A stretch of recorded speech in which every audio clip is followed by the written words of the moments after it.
A mi alrededor ángeles con coros celestiales me van cantando y yo voy gritando, de lo más hondo de mi alma exclamo: Dios, Dios, Dios, gracias.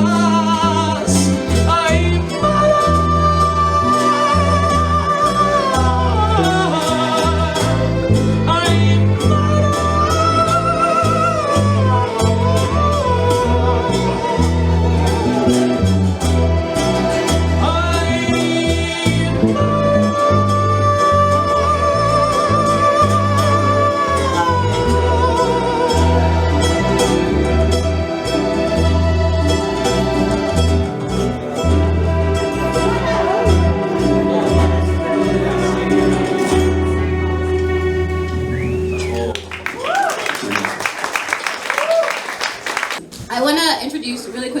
Fawcett, Ambia. She is a retired public interest attorney and longtime peace and social justice activist. Amazing woman. She is a member of the board of directors at Brooklyn for Peace and also serves on its Peace and Economic Justice Committee.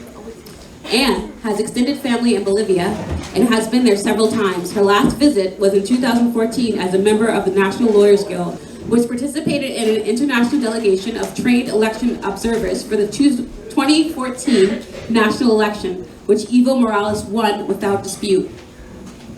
Anne wrote a short article on the coup in Bolivia in November, which can be found on the Brooklyn for Peace website. That's brooklynforpeace.org. The last paragraph of this article was adopted by the board as Brooklyn for Peace's position statement on Bolivia. This statement can be found on the back of the flyer that was placed on your chair. Before I introduce our first speaker, I want to let you know what the format of tonight's event will be and just lay some basic ground rules for us all to follow. With that in mind, I'd like to ask, how many people here are Bolivian and or have family and friends living in Bolivia? So, how many people are here for the first time at a Brooklyn for Peace event? Oh, that's fantastic as well.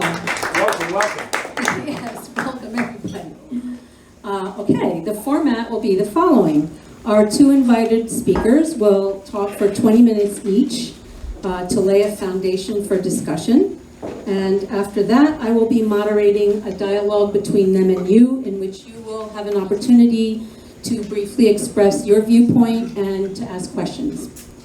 We up here are not necessarily going to fully agree with each other, nor do we expect that all of you will agree with everything you hear. However, we do expect this event to be a safe space in which we maintain a conversational and respectful tone, and we ask everyone to be mindful of the fact that some of us in this room are personally affected by what is going on in Bolivia. There is no one-size-fits-all analysis that can be applied to the specific conditions within any country, and Bolivia is no exception. What we hope will come out of this event is that we will all have a better understanding of the complexities of what's happening in Bolivia and an alternative view to what has been presented to us by U.S. corporate media, and I should say by the coup media in Bolivia as well. Thank you. Our first speaker will be Zeeshan Aleem, who is a columnist for Vice and freelance political reporter whose work has been published in The Nation, The Guardian, The Atlantic, Esquire, Vox, Politico, HuffPost, Pacific Standard, and elsewhere. In the past, he has taught a course about media and politics as an adjunct professor at the New School and served as a staff reporter for several news outlets. He studied at George Washington University and Oxford University for his undergraduate degree in American Studies and holds a master's degree in sociology from the University of Chicago. And I would like to add, Zeeshan spent a month in Bolivia in which he spoke to a number of people, and 3 of the articles that he posted, that he has published in The Nation, are about the situation in Bolivia. So thanks, Anne, for the introduction, and thank you so much to Brooklyn for Peace for putting on this very important event, which is also incredibly timely. So before I get into sort of the heart of my remarks, I want to give a little bit of background on my coverage of the situation in Bolivia. So last spring, as Anne mentioned, I spent about a month in Bolivia. I traveled through about half a dozen towns and cities throughout the country, and I spoke to people from a variety of backgrounds in terms of ethnicity, in terms of class, in terms of ideological background. And my main intention was to sort of assess and sort of measure how Bolivia's socialist experiment had gone, about 13 to 14 years in. And what I found was there was a big split between the economic and political spheres of life there. On the issue of the economy, there was a near total consensus across the ideological spectrum, across the different kinds of people who spoke to, that the economy was in incredible shape and had been transformed by Evo Morales, who came to power in 2005 and was part of the left-wing pink tide that swept across Latin America in the 2000s, and sort of was the last man standing from the pink tide, effectively, because the rest of that pink tide had ebbed, and the rest of the region had swung, not entirely, but much of it further to the right. So on the economic side of things, people were very, there was this consensus that the average Bolivian, and most notably indigenous Bolivians from poor backgrounds, had benefited enormously from an economy that was a lot more inclusive. There was the institution of a robust welfare state, a reversal of privatization of natural resources, so they're funneled towards people. And there's also a general belief, even among conservatives, that the technical handling of the economy on things like exchange rate, on monitoring of inflation, and on issues like developing savings was handled quite well. And so what's interesting is that you have Morales as sort of an icon of left-wing politics and would widely be perceived as an ideologue, but the people he employed to run the economy were respected across the political spectrum for being careful, for what could be called prudent populism, as Santiago Anria of Dickinson College said to me. So that was the economic side of things. On the political side of things, things were significantly different in the sense that there was a big split on whether or not Evo Morales should be running for a fourth term, last fall. A lot of this centered on the fact that in 2016, Morales held a referendum asking whether or not he could scrap constitutional term limits. He lost that referendum, but he took his case to the courts, and a constitutional tribunal won the right to run again, and they decided to run anyway. So this was hugely controversial. Some people thought of this as, while it was legal, there was a lot of concern about whether or not, this seemed to be disrespecting the sort of democratic spirit of the referendum, of the country as a whole. And so this was very divisive, and it's not just only people who always hated Morales who sided on one side of this. It split people across ideology, across geographic background. When I spoke to indigenous people in rural areas in the Altiplano, they had expressed mixed feelings. There is still support for Morales that was still in those regions, but it was declining. And particularly in urban areas, particularly among young people, and particularly among the middle class, there was a sense that they had been sort of disenfranchised by the fact that he was choosing to run again anyway. So I basically emphasize this because I want to say that heading into the elections, the situation in Bolivia was very complicated. And the events that transpired last fall in October, November, themselves are also tremendously complex. So I want to encourage those of us in the US to really try to embrace that complexity when thinking about the situation and how to help, and to avoid the temptation to succumb to reductive or simplistic views of the situation. There is a temptation to just look at everything as an extension of Cold War politics, for example, or look at everyone as a piece in the balance of forces between the left and the right in the international arena. But that can be, in some ways regressive, because it might involve actually eclipsing the way that people on the ground think about things themselves. So I encourage people to think about what's going on in Bolivia and understand it on its own terms and paying attention to what citizens are saying. Right, for now I just want to focus, broadly speaking, on why I think we should interpret what happened as a coup, and why it's also more complicated than just a coup, and it's bigger than a coup, and what the implications of that are for people on the left in the US. So regarding the point of why this should be understood as a coup, there were, of course, I'm sure many of you are familiar with this sort of basic chronology of what happened between the election on October 20th and Evo Morales' ouster on November 10th, so I'm not going to get into the details of that. So I'm going to point out key features as we go along, and I assume that there's already lots of we'll get into the details later, or you've done your own background research. But after weeks of massive protests and national unrest, I think one of the key things that really definitively means that we should understand this as a coup is the military intervention. Specifically, the idea that the head of the armed forces, quote unquote, suggested that Morales step down. I think this set in motion what would be a non-democratic and unconstitutional transfer of power. The notion that it was a suggestion, I think, is a little bit absurd, because if you have the disposal, you have all of the armed forces at your disposal, it's not really a suggestion. Another way of thinking about it is, if someone points a gun at your head and they politely tell you to do something, is it really a suggestion? Can you be said to have free will? So I would say no. Another issue which raises the question of unconstitutional, non-democratic transfer of power are the attacks on high-level members of the MAS in the days leading up to and the final day when Morales resigned. Specifically, most notably, you had attacks on the houses and family members of, the President of the Senate and the President of the Chamber of Deputies, the number 3 and the number 4, in line to the presidency after Morales and the Vice President. And those resignations came under duress. It's unclear whether or not, if you take the variable of the attacks away, it's possible they resigned because they thought, okay, well, it's all over for MAS, we need to leave. But because there were attacks on their houses, that complicates the analysis, and we can't say that they had free will when they left, because they were fearing for their lives.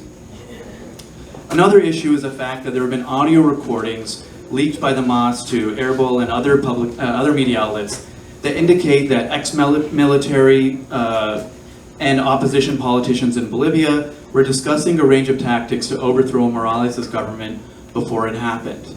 I've spoken to a number of experts on this, and the recordings are considered legit. I've not heard anyone sort of dispute whether the authenticity of these things. The debate that's going on right now among the scholars that I've spoken to, I haven't spoken to Pamela, but I'm sure she has many wise things to say about this, is that there's a debate about how definitively, what this really means for how we understand what degree of planning was going on.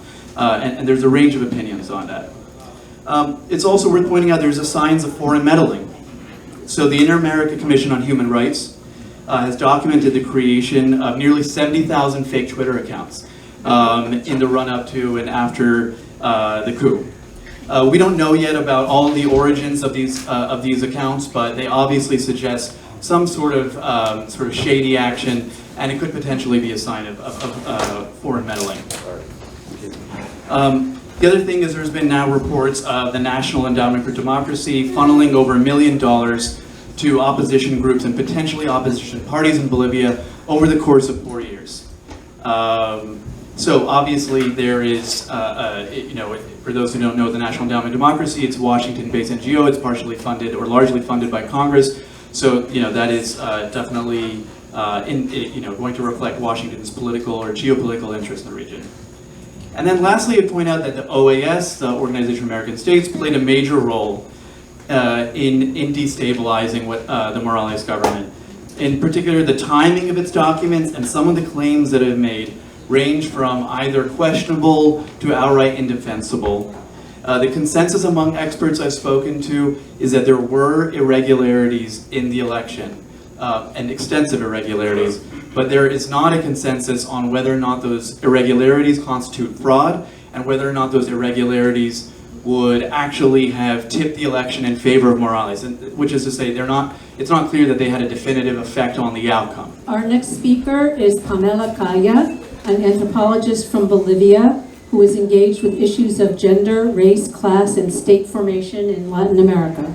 She is currently a clinical associate professor at the Center for Latin American and Caribbean Studies at New York University and received the Dr. Martin Luther King Award in 2016-17 at that same institution. She co-founded the Observatory on Racism in Bolivia, 2007-17, and the Red de Acción y Investigación Antirracista en las Américas, 2010 to present, an initiative launched by the Universidad de la Cordillera and the Teresa Lozano Long Institute of Latin American Studies, University of Texas. It's hard for me to talk about Bolivia these days because obviously it has affected me and my family and everybody. So my personal political position is that it's sort of like the lived experience of coups and occupation from the get-go since I was born. Right? I was born after the 1952 revolution, so I know what a coup is, I know what occupation is. This last time, my family is in Bolivia, lives in Bolivia, and in the midst of social convulsion, my dad died. And it was not directly related to the social convulsion, but it was because we couldn't get to doctors. Hospitals were closed. So it's hard. It's hard to sort of like detach myself from what I, even in my political social analysis, it's hard to detach myself from that, and because it's profoundly painful. Instead of focusing on whether it was a coup or not, I want to ask how was it that the hegemony of a cultural revolution, Proceso de Cambio led by Morales, our first indigenous president, was broken? Or what was broken? What were the points of rupture that accumulated over of a 13-year-old period of his administration that led to the crisis of hegemony and its breakdown? So that's my question. When I asked that main question about the crisis of hegemony, could we talk then about continuities? Where the Proceso de Cambio turned into something else, where and when? And even before the October elections in 2019, actually started in 2010 when Morales allied with the agro-industry based on the Eastern Lowlands, when the now hated Unión Juvenil Cruceñista was incorporated into the mass youth structure, to the surprise of mass youth organizations that weeks before when this happened were in frontal confrontation. Right? So I'm going back almost to the beginning.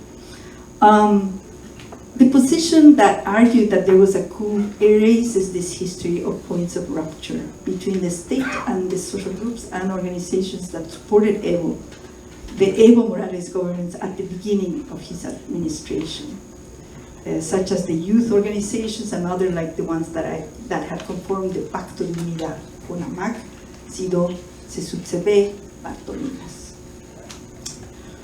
A major point of rupture between the state and social organizations occurred in Chaparina, where a big highway was going to construct and destroy indigenous communities in the eastern lowlands of the country, the Tigris Highway. And another major point of rupture occurred between that Pacto de Unidad that supported Evo Morales and CONAMAC and SIDO were the ones that split, and two SIDOs and two CONAMACs, one official and one grassroots was formed. The divide and conquer strategies in El Alto neighborhood organizations. So these points of rupture between organizations and the state over its intensified extractive agenda in detriment of the constitutionalized principle of buen vivir sort of was the reality of that period since 2010. I followed those processes of rupture through the knowledge construction and political action of indigenous women in CONAMAC and CENAMIR, SIDO, and new organizations like the Contiocap. These women, indigenous women, came all the way to New York City, to NYU and to the UN to denounce two things: free prior consultation was not being implemented. And their cuerpos territorios, their body territories, were going to get affected. The social fabric and organizations, their organizations were being menaced by the violence of the extractive agenda represented by the agro-industrial empresarial interests that were regionally based and responded to the energy needs of Brazil and Argentina, but here it was in place. The other thing that they talked about when they were at NYU were that they were protesting and denouncing a repressive strategy, a specific criminalizing law of social organizations, right? So the rights frame of the Bolivian state was already being hollowed out in terms of indigenous territorial rights, Mother Earth rights, and human rights before this now called coup, right? So that's sort of like my point in those terms.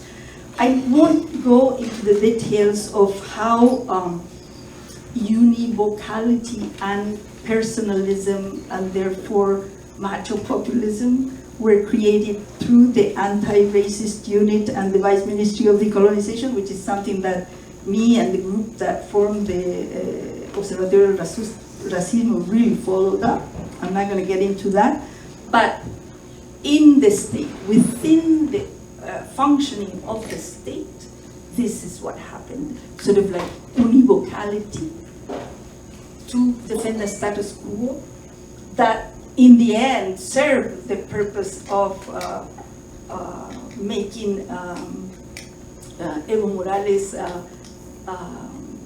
ready for elections. They said that it would be racism, they used the anti-racist law, it would be racism not to let him run as a president for the fourth time. So they instrumentalized the law in that sense. I'm gonna drink some water. How much time do I have? So in any case, so the referendum and the no vote for the re-election of Morales and Garcia Linera, and plus the electoral fraud of October 19th, constitute two more moments of rupture when citizens finally break the hegemony achieved by the Cultural Revolution. And this was then a major point of rupture that created the crisis of the state in which we are right now. The position that argues that there was a coup also overshadowed first and then erased the plurality of positions and critical practice of individuals and groups organized in their neighborhoods, rehearsing autonomy and denouncing fraud and the lack of respect towards what had been stated through the 2016 referendum that voted no to the re-election, which coincides with your explorations and interviews. It also overshadowed the experience of independent organizing and resistance among youth and middle classes who were not necessarily part of the right, and who had to defend their households, neighborhoods vis-a-vis the avalanche of pro-mas provocateurs and opposition irregular grupos de choque. So both sides had groups that were doing the choque.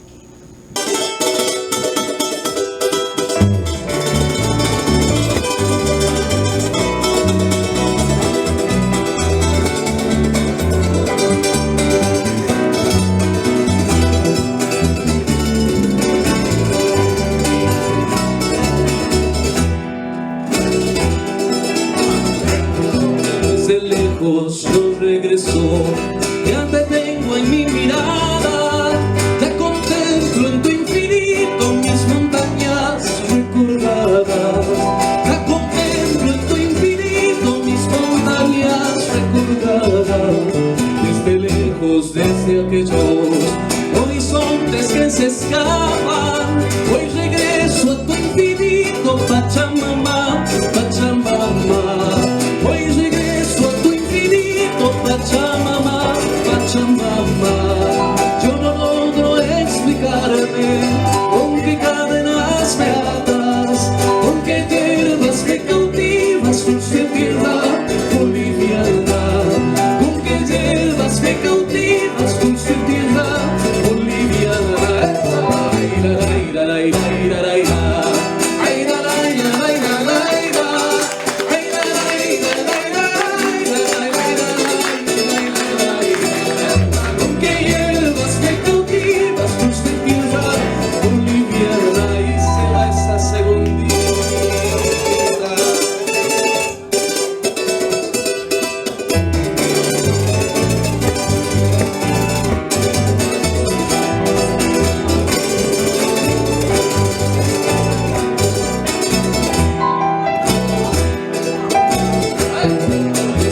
lejos yo regreso a tus tierras trabajadas por titanes ignorados que cobijan la altipampa, por titanes ignorados que cobijan la altipampa. Desde lejos como el viento traigo nombres de otras patrias, pero busco en tu infinito las raíces de mi alma, pero busco en tu infinito las raíces de mi alma. Yo no logro explicarme con qué cadenas me atas, con qué hierbas me cautivas, dulce tierra.